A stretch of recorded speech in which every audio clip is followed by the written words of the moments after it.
Yeah, I must say, of the 3 movies we've watched, she's by far the hottest so far. Easily. Yeah. Well, she was only like 16 in it. I just looked it up, 22. Okay. Oh, okay. It's like, should I be filming this? Yeah, thanks for checking on that for us.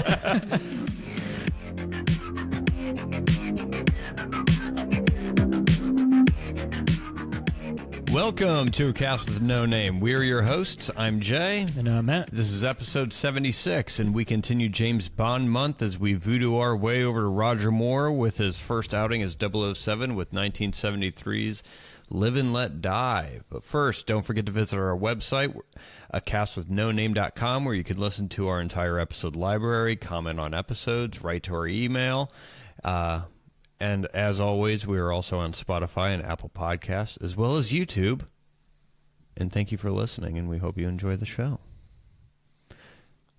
Live and Let Die. Yeah. Yeah. First time watching it. Yeah. First time, Coop? First time. All right. This is actually my first time watching a Roger Moore one all the way through. All the way through. I made it all the way through. Couldn't make it through before? I just didn't try, I guess. Yeah, it's always usually like on some channel or something. TBS. Like when we were younger, it was, Yeah.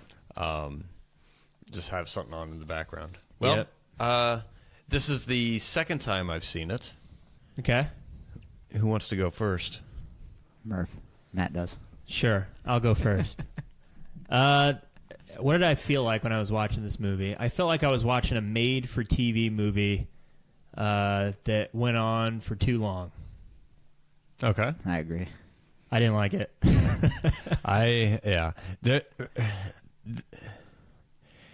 There are Roger Moore fans out there. Yeah. I don't think I've met one.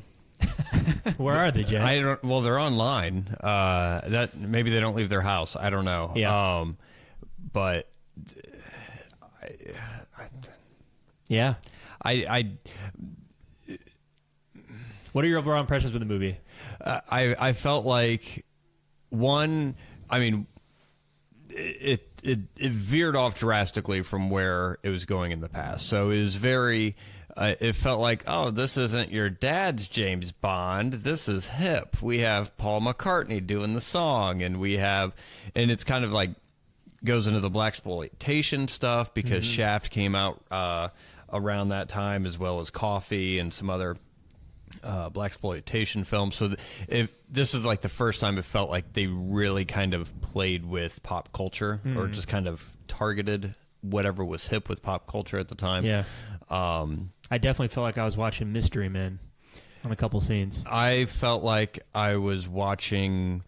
I had it written down here somewhere. Do you know what I'm talking about? The Mystery Men gang.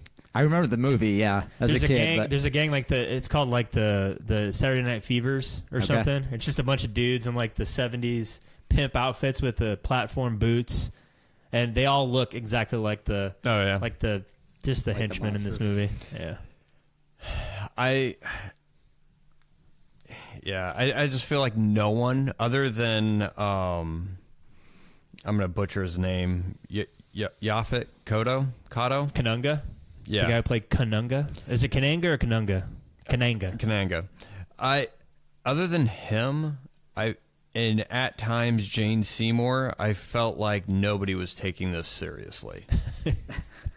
Wait, Roger Moore wasn't? Yeah. Well, anybody. Like especially not the writers with the one-liners that he had in there. Well, I mean, the one-liners is like a Bond like trope. I mean, you're always going to have the one-liners. I mean, but it felt like there was nothing. There was nothing at stake. It didn't matter.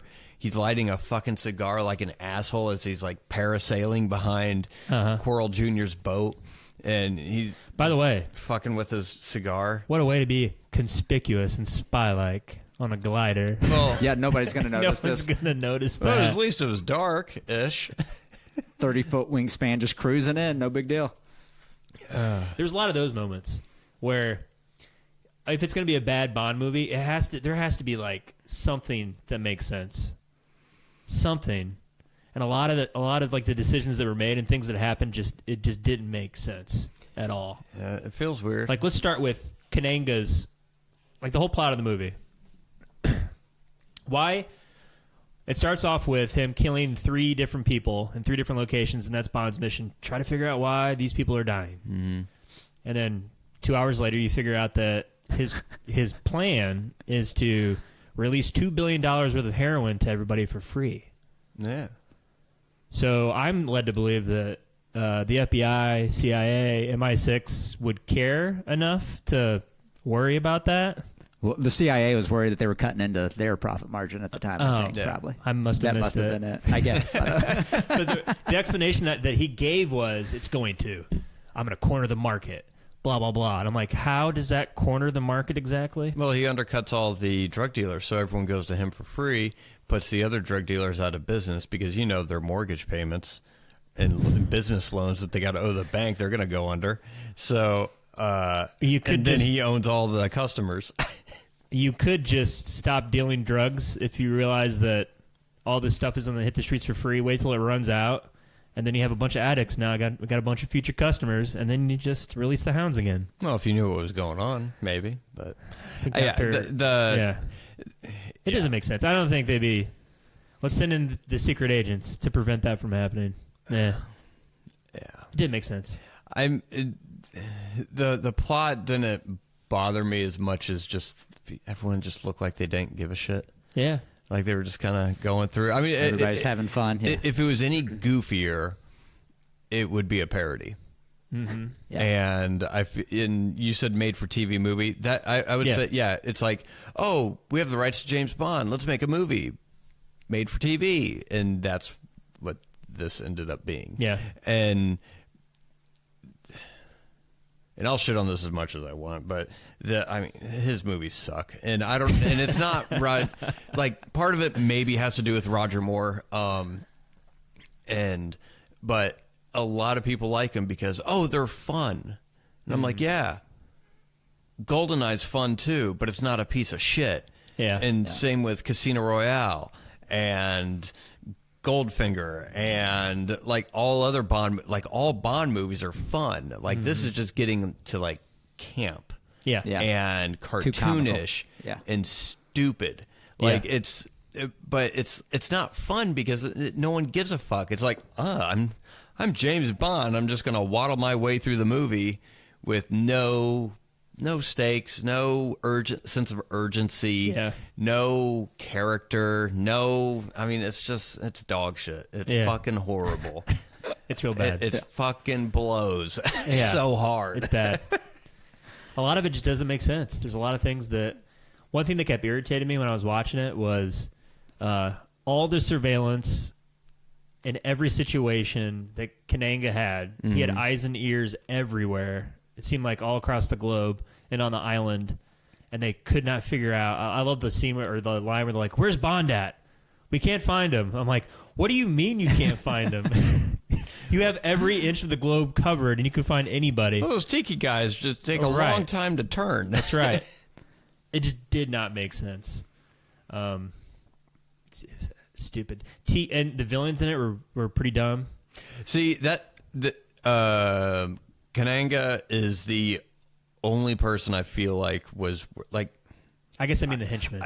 The henchmen are cartoonish. But I will say that the only thing I really liked about this movie is Yaphet Kotto, who played Kananga. Yeah. He's the only one I felt like was actually taking this seriously, and everyone else I feel like felt like they were in a cartoon or knew they were in a cartoon, and they just kind of kept it from him. Yeah. And but I enjoyed his performance, except the makeup. The makeup was god-awful. He looked like The Weeknd in After Hours. Yeah. I almost thought it was somebody, like a white guy in blackface. Like when he pulled the makeup off to reveal himself, I'm like, this isn't a white guy, is it? But luckily it wasn't. Yeah. But, yeah. And it's like, it wasn't even like that good of a disguise at all, because no. it looked like him just with shitty makeup on. Yeah. And he's like, and he pulls it off and like, They had that guy in there for like 3 seconds when James Bond was in Harlem underneath the club, and he's like, take that guy out back and finish him off or something, and like that's all you see of him, and then he shows up again for 2 seconds, and he's like, I'm Kananga, and I'm like, well, what was I guess we had to like really pay attention, like, oh yeah, there's that creepy looking guy again. And when like, he first started pulling it off, I was like, is this a guy wearing a mask of himself, like, and it's until he like really like completely like took off the wig and stuff. I was like, oh, okay, Yeah. Mr. Oh, Big. the hairline's Gotcha. different. There you go. You got me. It's like, and then Superman walks in, takes off his glasses. They're like, oh shit. right. Yeah. What was the point of the like the ritual stuff? Like, you know how they had like secret like lifts and stuff where the graves were? What was the point of that? I don't. Or were they tricking the natives of the island or something? Yeah, they said because it was whatever his character's name is. Teehee? No, not Teehee. It was Baron Samedi. Oh yeah. He's immortal, and like it's a throwaway line when someone is going through there the first time. I don't know if it's Roger Moore or when they're like walking through the tribe or whatever, and they're like some tour person is saying like, oh, they or it's like, no, it's towards the beginning when they put the snake at the guy's neck or something like that. Like, oh, and for our performance, he's playing Baron so-and-so, and he's immortal, and I must have tuned out. can't die, and blah, blah, blah. Oh, that was like first 5 minutes of the movie. Perfect. So, yeah. There you go. I'm supposed to remember But that. it still didn't carry through the movie. I mean, it carried through the movie, but the purpose of it, I don't know why they kept doing it, like the rituals and Yeah, at the and I don't end- know if he was supposed if it was supposed to be some kind of supernatural thing. Yeah. Because he popped up and then he was made out of clay or something like that. He was Yeah. like breaking like ceramic, and then another Yep. version of him popped up, and then he broke again, and Yeah. then a third one popped up, and you're like, well, this one actually looks that was real. the real guy. Yeah. And then he shows But up what's at the end. what's Kanega's end to that? Is it to control the natives? I think to so. pick yeah, heroin? just- Were they? Yeah, Yeah, were grow they heroin? doing the heroin? Well, I guess they were doing the heroin. Why picking, else right? does religion exist? It's to control the population. Control the mass, You yeah, want to absolutely. control. So, I guess. Yeah. but yeah, I mean that's the way I looked at it as. But Yeah. I mean, you can't really think that deep into this movie because it's dog shit. I tried to. It's fucking horrible. It's bad. I mean, it's not. I don't think it's the worst Roger Moore movie. Okay. Great. So you got that to look forward to. Yeah. Yeah. I'm trying to think of some good things to say about this. I did like I guess his introduction because it was a change of pace. He's good at being suave, I guess.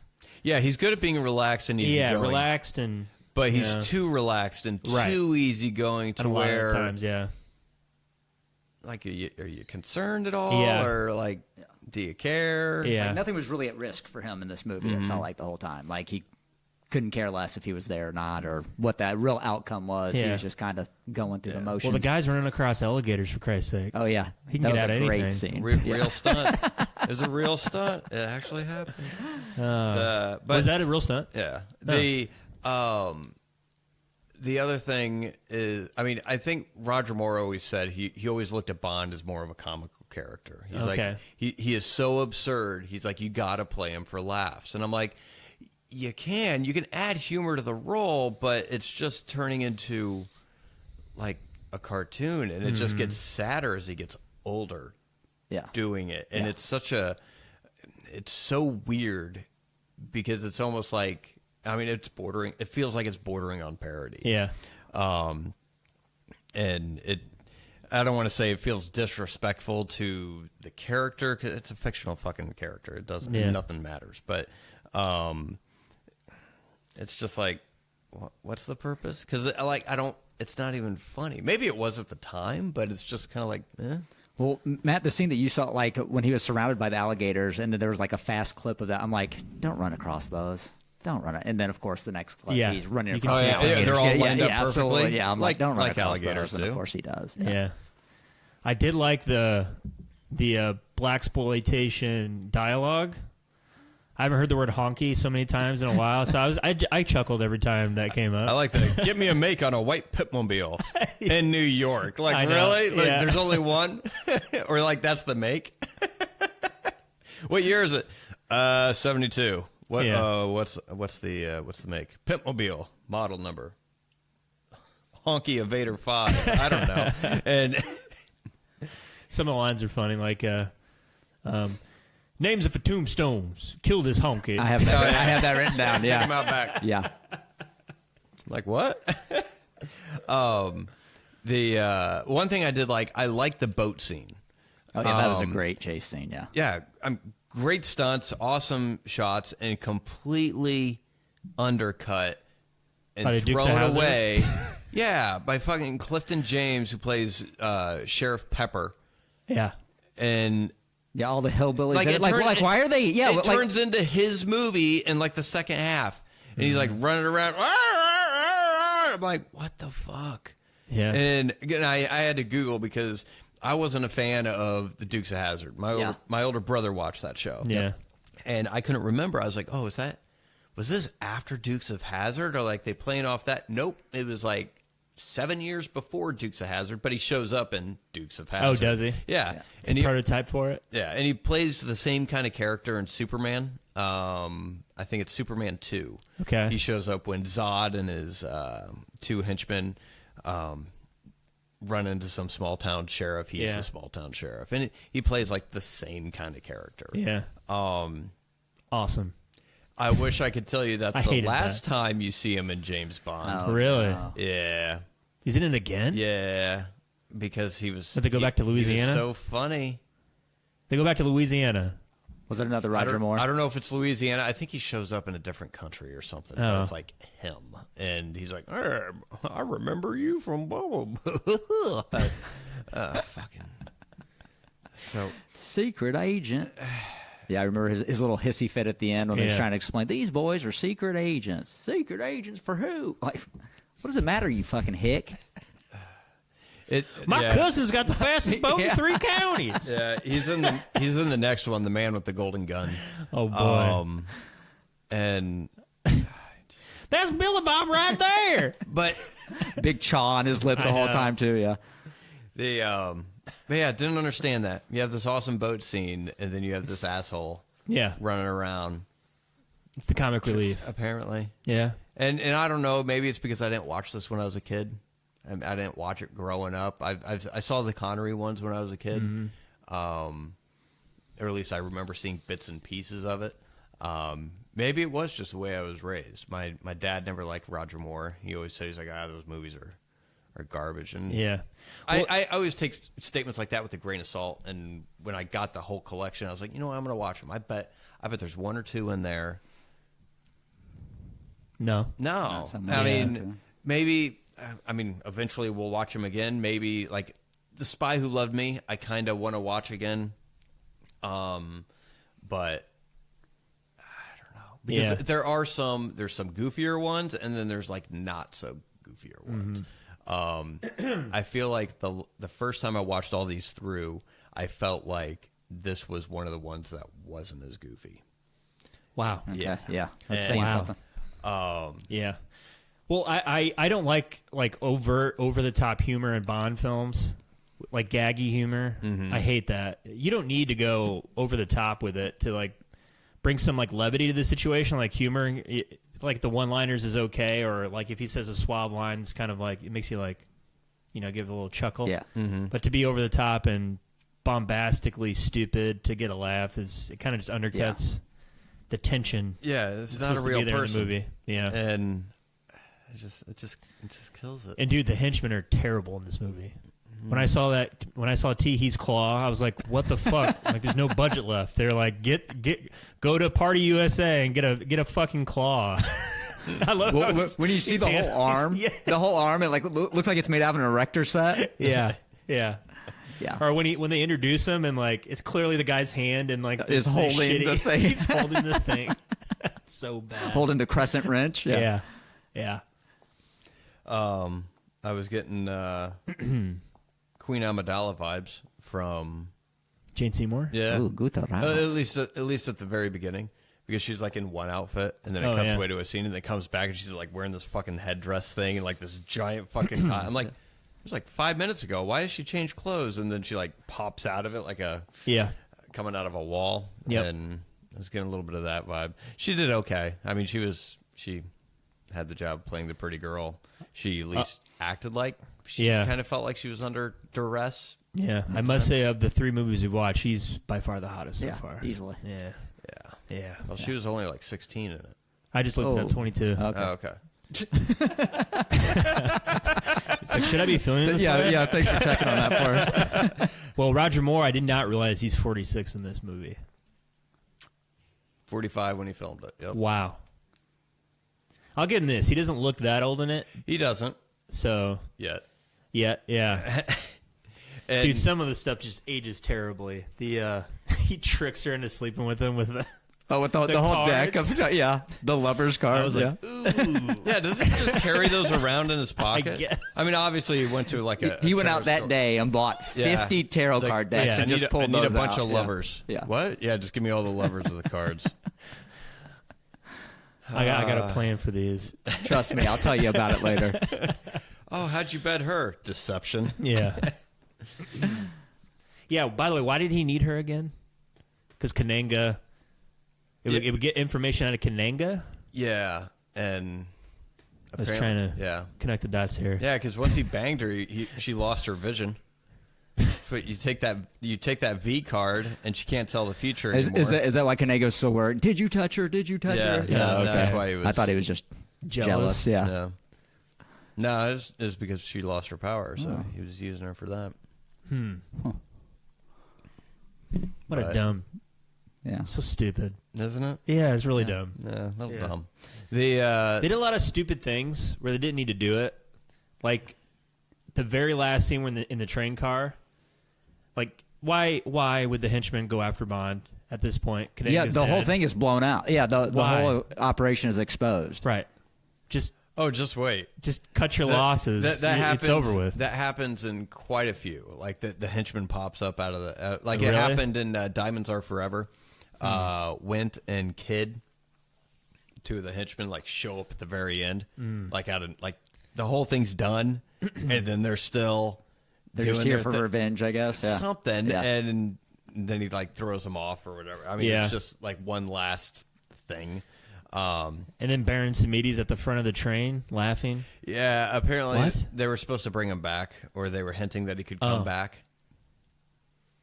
They realize, Okay. why are we doing this? Yeah. Well, it took them a while to realize why are we doing this because they kept him around for like 5 more movies. Yeah. More, not. And his whole purpose was to be the actor to trick the native people. That was his purpose. I think so. Jeez. It's tough. It's tough. They're tough watches. Well, I mean, Yeah. I feel like they added that scene at the end because they wanted to show the cool transition to the skull again one more time. well, Because maybe. during that time, whew, They could have just done it though, instead of having this corny guy right in the front of the train. it was The yeah. yeah. I mean, I guess kudos to them. I mean, this does definitely have a very unique feel compared to all the other Bond movies. Yeah. And at least they went to a different kind of tone with things. I don't think it's particularly well executed, because this is one of the more favorite books that I've read of Bond. It was the second book, and so like in the book, it was supposed to be Coral, and Coral already died in Doctor No, Right. so his Coral son, Jr., Coral yeah. Jr. Coral was supposed to be who?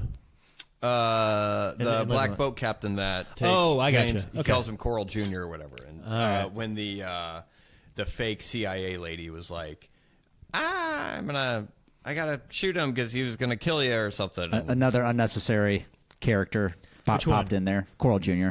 Oh yeah. Yeah. Just anybody could have been driving that. That whole scene could have been cut out. You wouldn't have missed it. They took a lot from Doctor No in this movie. Well, no, I mean, some of it was from the book. So the whole thing, what do you mean? Just going to an island in Jamaica. He gets a hotel room. At least in Doctor No, it was a spider, not a snake, to try to kill him. I think a lot of just that roaming was, like, the in the island. book, though. What's that? I think a lot of it was in the book. Okay. So, like, definitely Coral was in the book, so Jamaica, and because this is when he first meets Coral. And he gets to know Coral in Live and Let Die, and then, like, 3 books later, he's back in Jamaica, and he hooks up with Coral again, Yeah. and then he dies. But, so, I mean, some of that was in the book, but, like, what the book did really well that wasn't in the movie one, he had like a trip down the East Coast on a train. There was Felix gets attacked or like kidnapped, and what the book did really well was it made Bond feel like an outsider. And especially like him being in Harlem and everything else, to where he felt like he was being watched at all. I mean, it was just a nice turn, like a different dynamic, because instead of him doing the watching, him doing the investigating, it's like everybody was watching him. And Mr. Big was this guy that was just so powerful and had his hands in everything. You couldn't trust anybody. And it, like, his reach wasn't just like in Harlem. It was in the train stations. It was throughout the East Coast, where it felt like everybody was connected to him, which could be really cool to do, because it would just give you like a sense of paranoia almost, where Bond wasn't paranoid in the book, but you would almost be paranoid as a viewer, to where, Right. is that person connected with? Right. And they could have played on that race a little bit. I think they did that pretty well. Like, A little bit. They did a little bit of that through Harlem with like the walkie-talkies. Yeah. Like they had the cab driver, the guy shining shoes, and then like the bartender or the bouncer or Yeah. whatever. It would have played better if Bond felt like he was in any danger whatsoever. Right. Yeah, absolutely. Yeah, and he's like just he was fine. All the comedic relief kind of made you lose that tension. And Yeah. yeah, and that's what I mean. It was just too funny. Like you could have humorous parts in it, but if you treat it as a joke, I mean, there's no, why are you watching it? Right. Like Yeah. it's no longer fun because there's no exhilaration. There's Nothing's no- at stake. Yeah, there's nothing at stake. There's a cool boat chase, but you got to look at this fucking fat ass driving around talking Yeah. in a hillbilly accent and shit, and it's like, Yeah. really? But Yeah, so and again, like in Dr. No, he's prancing around the island with a hot chick. Tries to find the hideout of the evil guy. They can't find it. Yep. It's like the same. It's a lot of the same stuff. God, Rosie was terrible. I don't know where they got that actress, but geez, awful. Well, the character itself was terrible. Like she got the first guy she was trying to help. She got killed. Yeah. She even said, "Oh, you're only my second mission. The first Yeah. one died." He's like, "Oh, that makes me feel great." Like Yeah. she almost kills him when she's creeping into the hotel room, but he nixes that pretty quick. Then she almost kills Coral Jr., and then like 5 minutes later, she's just like jumping through the jungle and gets shot, and that's it. Like she Yeah. could have not been in and it. she was it would've supposed to take him to end up getting killed. So if Coral Jr.'s, if you think Coral Jr.'s trying to kill Bond, and you're like, well, Yeah, just get out of the way and let it happen. I'll just Right. stand here Right. and watch Right. him Yeah. strangle. Yeah. Doesn't make sense. It doesn't make sense because Right. it just doesn't make sense. And after she gets scared of that skull in the bed, where she's freaking out, "Don't leave me, James." Yeah. Like if I was Bond, I'd be like, "What the hell did the CIA just land me with?" Right. Yeah, you're out. you got to get out of here, man. But of Yeah. course, he's Bond. He's got to lay that pipe. Yeah. Like, I'll let the head office know after. in the I morning. really shouldn't have her come with me because I'm probably going to die. But man, I really, really need to leave that dude. It's been 4 hours since I got. Yeah. Yeah. Starting Need to get itch. this one in. I got that itch, and there's only one way to scratch that itch. I'm looking at the box office right now. This thing made $161 million worldwide in 1973. It's a lot of money No. back in those days. I mean, It's crazy. It's almost like it's almost $500 million now in today's dollars. They probably made it for like $10 million too. So yeah. and those broccolis, Hey, they know what just they're doing. just a piggy bank. They, Yeah, I know, right? It's great. What'd you guys think about the gadgets in this one? The magnetic watch. There was a couple times I thought he was going to use it, and he just used it Yeah, at the end. yeah, there yeah. for like a tic tac, Yeah. like a Yeah. metal tic tac. And it sucked the. What was the thing that the guy he popped in the guy's mouth? Yeah, it was like a air cartridge, Yeah. or gas and then cartridge, or something. and that it just- expanded, but he doesn't spit it out. He like waits till he gets to the surface and the thing ignites, and then his head Yeah. blows up Then- and he floats to the ceiling. floats up in the and ceiling. By the way, what a explodes. death scene that was. Yeah, yeah. That was awesome. Very like realistic. it capped this movie off perfectly with the serious cinema Yeah. that you'd watch the entire time, and Yeah. then you just get this ridiculous thing happening, and you're like, yeah, that's way. By the way, another drawback to this movie, like I thought the action physicality got better from Dr. No to On Her Majesty's Secret Service, and then this just dude, Roger Moore is a terrible physical actor. When he threw a punch or a kick, I'm just like, dude, have you like done any push-ups, pull-ups? No, he doesn't. Wind sprints? No, he's going to win no matter what. He said, "We're just going to do it when you say action." Character. There was no practice. practicing. Take him too seriously. Oh my goodness! And it's just fun. It should be lighthearted, whimsical. Yeah, everybody's here to have fun. Yeah, and the choreography in Dr. No is much better than the fight scenes in this movie. Yeah. Well, you have younger people too. I mean, 13-year younger actor compared to still. Yeah, it's Daniel Craig was what, almost 50? Yeah. Yeah. And Jay, you said that. I'm sorry. No, I'm just still great physical acting. You know. You said that Roger Moore had been approached 3 times for this. No, so Timothy Dalton. Timothy Dalton. Okay, gotcha. Yeah, gotcha. I was going to say, what a disappointing performance if they'd asked him to do this 3 times, and this is what we get out of him.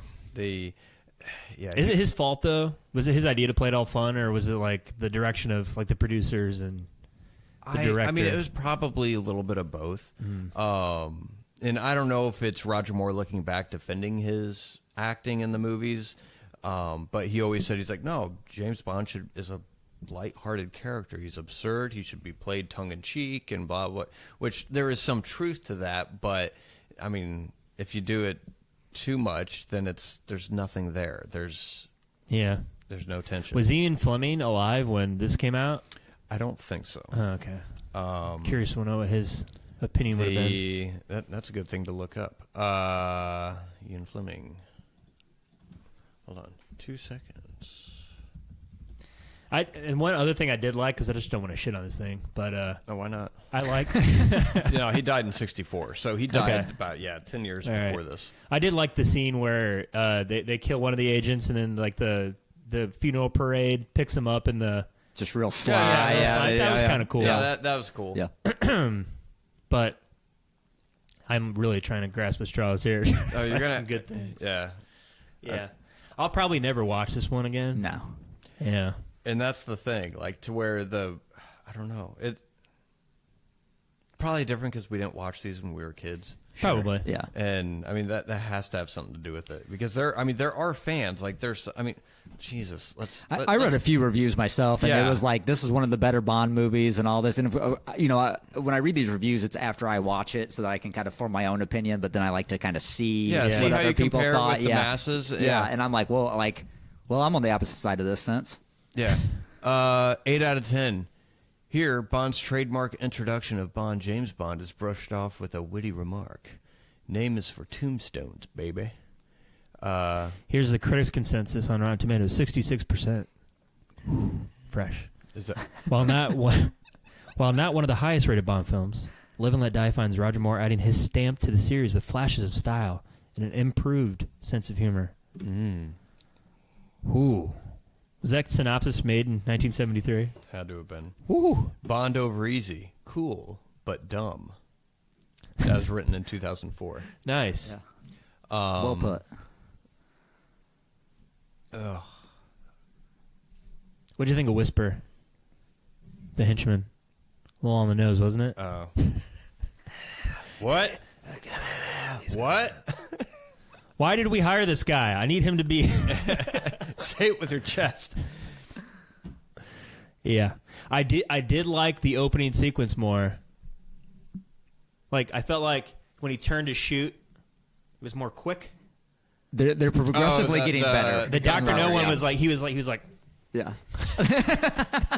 to those listening out there, I went very slow in an arc to point the gun. Well, the Dr. No one wasn't Sean Connery. Yeah, okay. It was just stuntman. But he did, I think Sean Connery did the gun barrel scene from Russia with Love. Okay.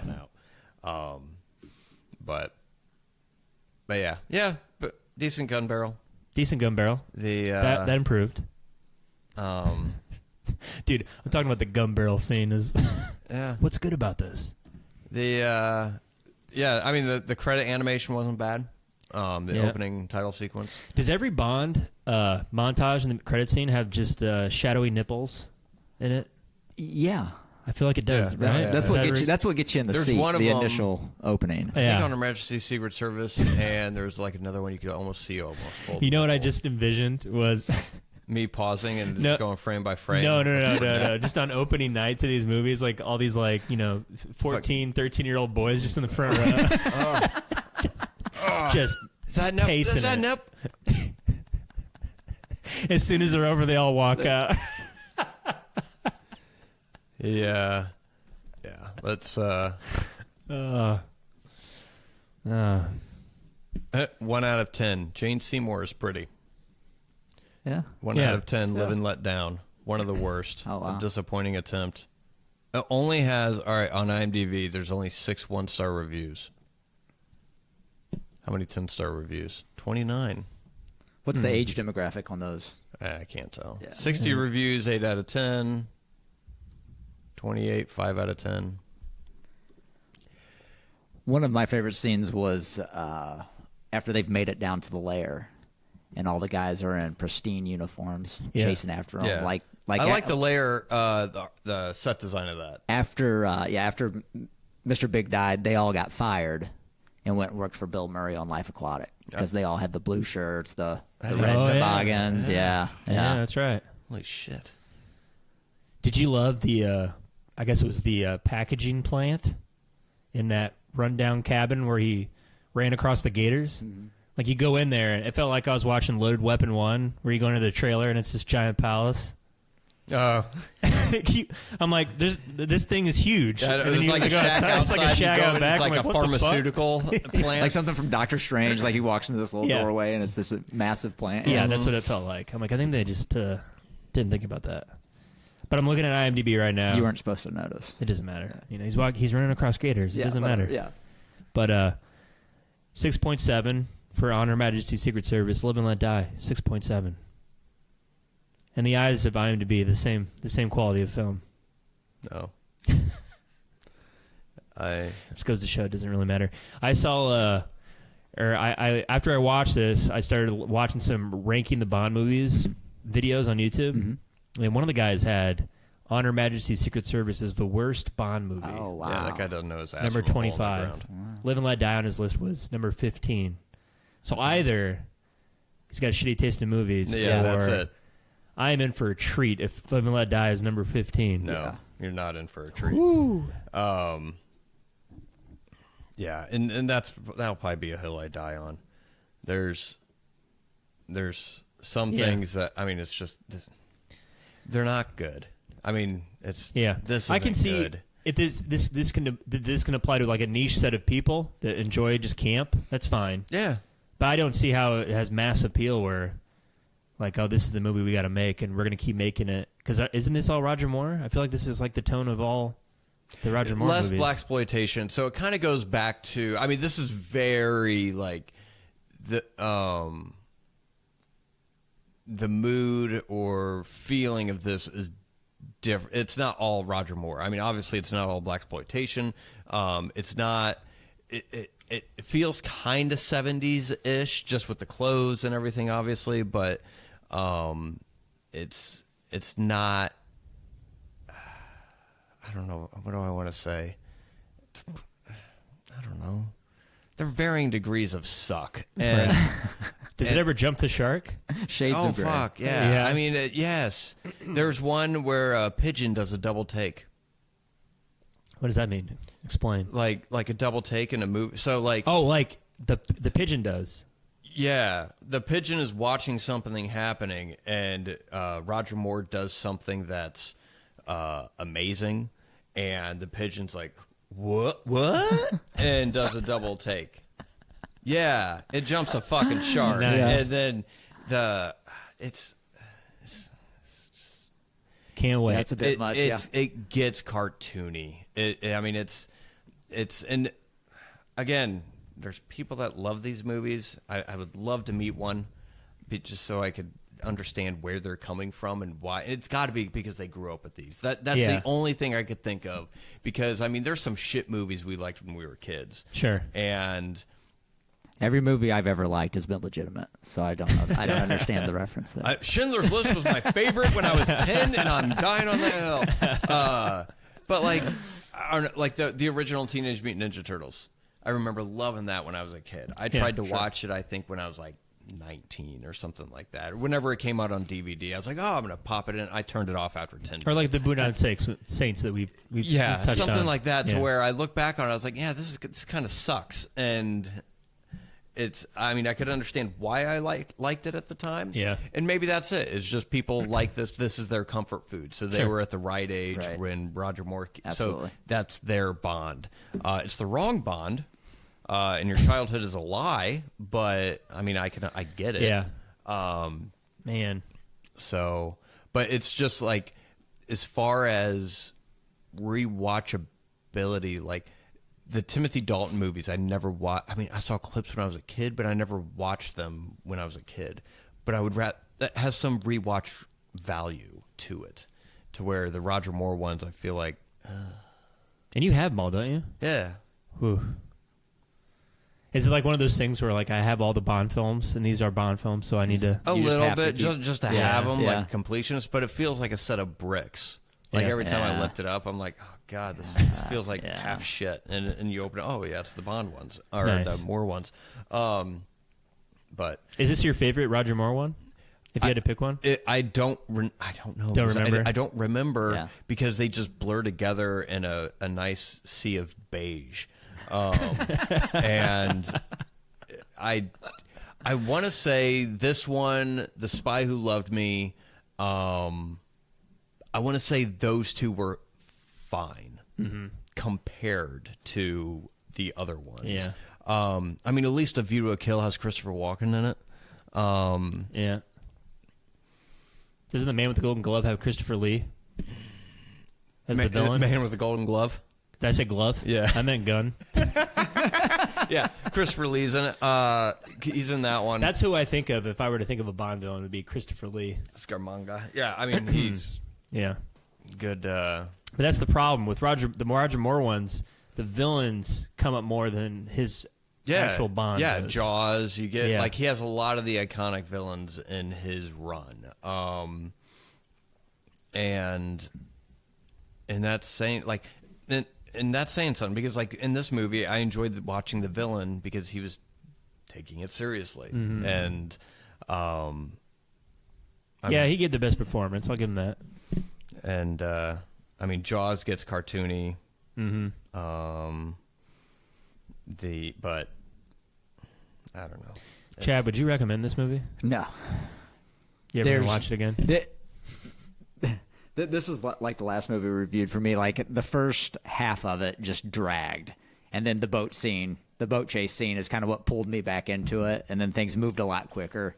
So I don't know if you've got like laundry to do or dishes to do. Go ahead, hit play, do your chores, wait till about an hour in, and then sit down and watch it. That or just have it on in the background. In the background, like doing if your you thing. just want Yeah, something yeah. going and you're doing shit. Yeah. I think it's good. I mean, the boat scene is great. I think they forgot what the theme of the movie was, like musical theme, because I heard the James Bond theme once, and I heard Paul McCartney so many times throughout the movie, and I'm like, Yeah. I mean, and they do that. They use the musical cues of the theme throughout the film, but it's like every time you felt like they should have been playing the James Bond theme, they played the Live and Let Die, and maybe they were just getting their money's worth out of Paul McCartney, which is probably the case. But yeah, I don't know. I mean, Well, but it has decent boat scene, I guess. The only time that I remember hearing the theme was when the CIA agent who was assisting him, what was her name? Rosie. Was when Rosie was creeping into the hotel room, and the theme starts, and I'm like, okay, something cool's about to happen here, and then it just didn't. Like, what a waste of that music. And then everything else was propped up by McCartney. Yeah. Yeah. Would you recommend it? No. Hard pass on this. It's pretty bad. Yeah. If you like Bond, you got to watch it. I have to be honest with you. I wasn't expecting it to be this bad. I thought I wouldn't like it, but like It's on the verge of I genuinely hate this movie. It's pretty bad. And I make it known that Moore is not my favorite Bond. He's my least favorite by far, and I didn't want to. I think just knowing me for the past 10 years, I mean, you're well aware that that's not my favorite Bond. So I was hoping when I knew we were going to do this, I didn't want to shit on this too much before you watched it, because I didn't want it to like taint your view of it or like make you form some kind of bias or anything. But yeah, it's not good. Yeah. I would not recommend it. If I was going to introduce James Bond to somebody, this Not the one. Roger Moore would be the last one I show them, because it's such a weird offshoot of the rest of them, and because all of them are varying degrees of seriousness, except his era. His era kind of feels just, I mean, it's camp, bordering on parody. Like a lot of the shit that Austin Powers makes fun of is from are tropes that were just really popularized during Roger Moore's era. Run. I mean, they take a little bit of everything. At least, they take some stuff from Sean Connery's, like, Random Task is a parody off of Odd Job and Goldfinger. God damn it. Goldfinger. So, I mean, they take some things from the Connery things, but a lot of the cartoonish shit and everything is kind of from Roger Moore. And even whatever tropes did start to come through in Connery's, they just crank it up to 11 in the Moore ones. But this would be the last Bond I show people, just because they're like, hey, if you enjoy Bond, just realize if you ever see a new Bond movie and you're like, oh, I didn't like that. Well, it could always be worse. Yeah. And so I think that's why, other than Spectre, I'm kind of forgiving on Quantum of Solace. People are like, oh, that's the worst one. I'm like, nah, I don't know about that, but yeah.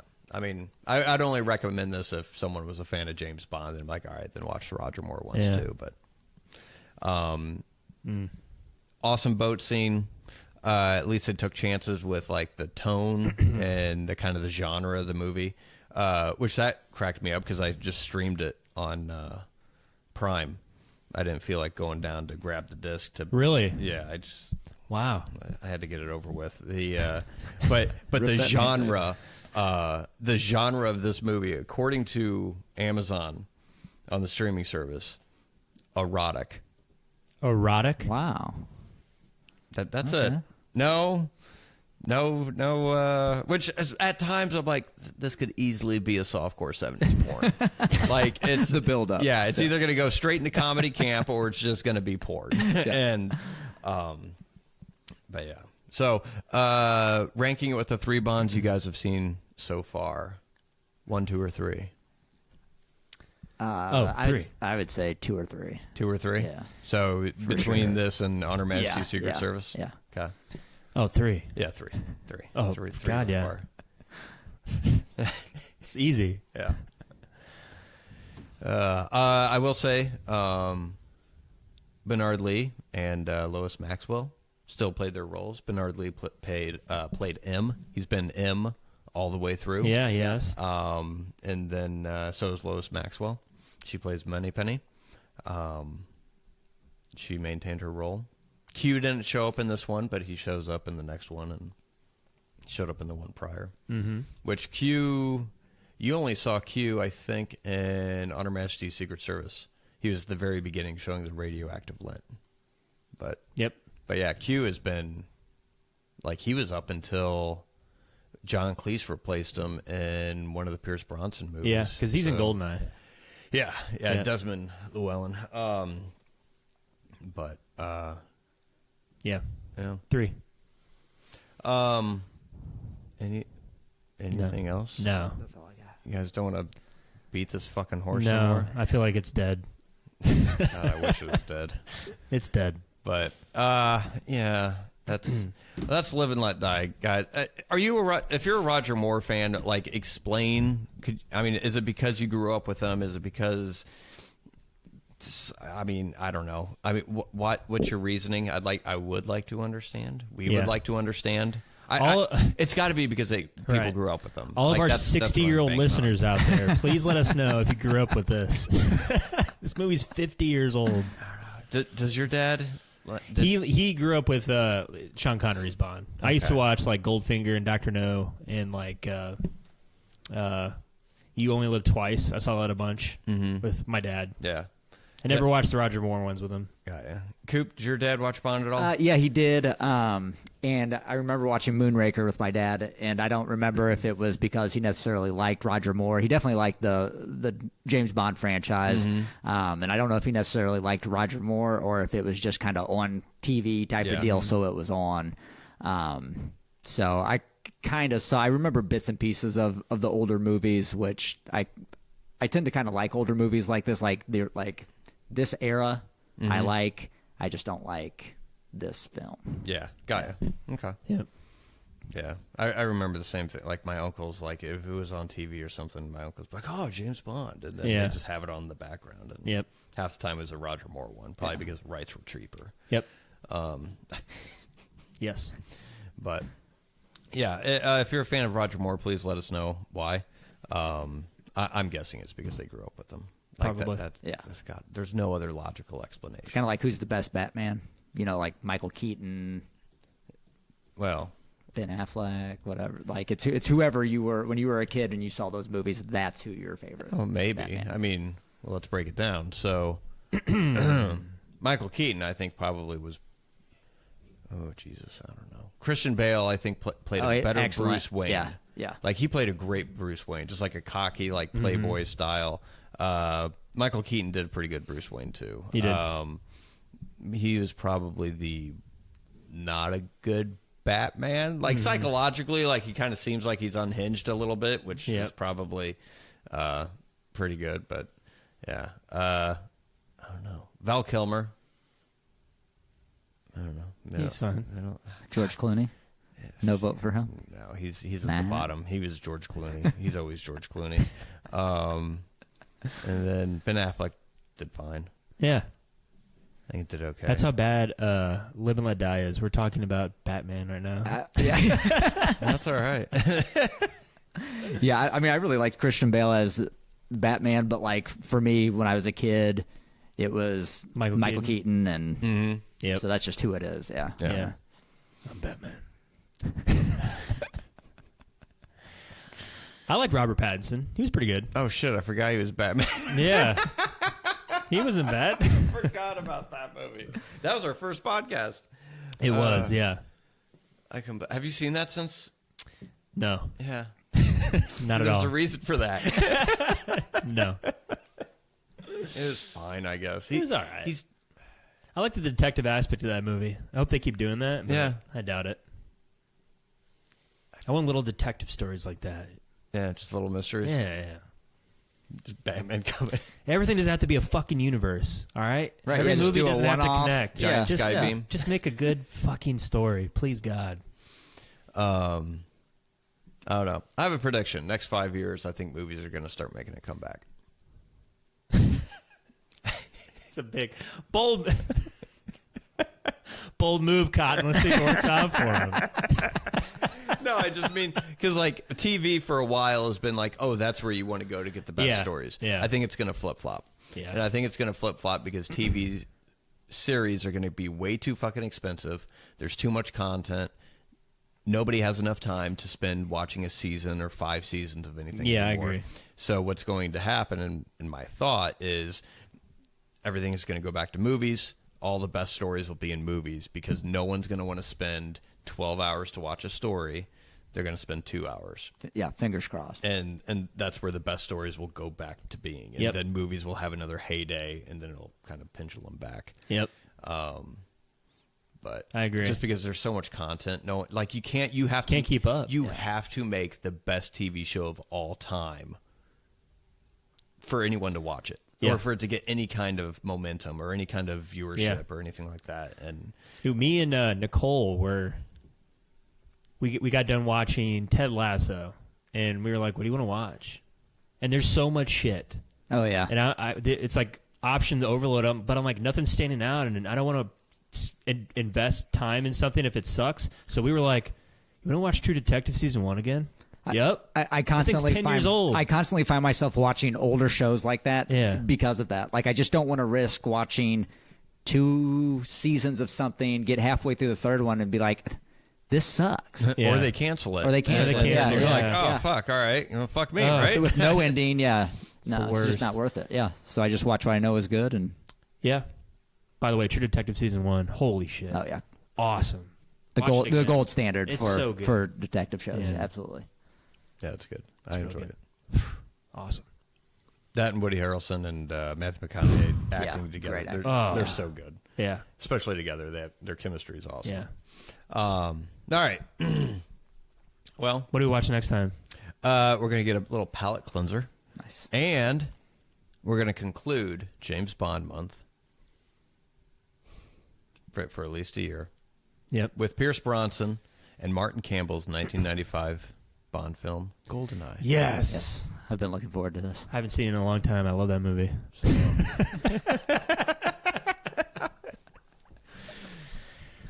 So that'll be next time. Yeah. And It has been like 10 years since I've seen that movie. yeah, So let's see if it Oh. still holds up. it's gonna fucking hold up. I know. It holds up. Yeah.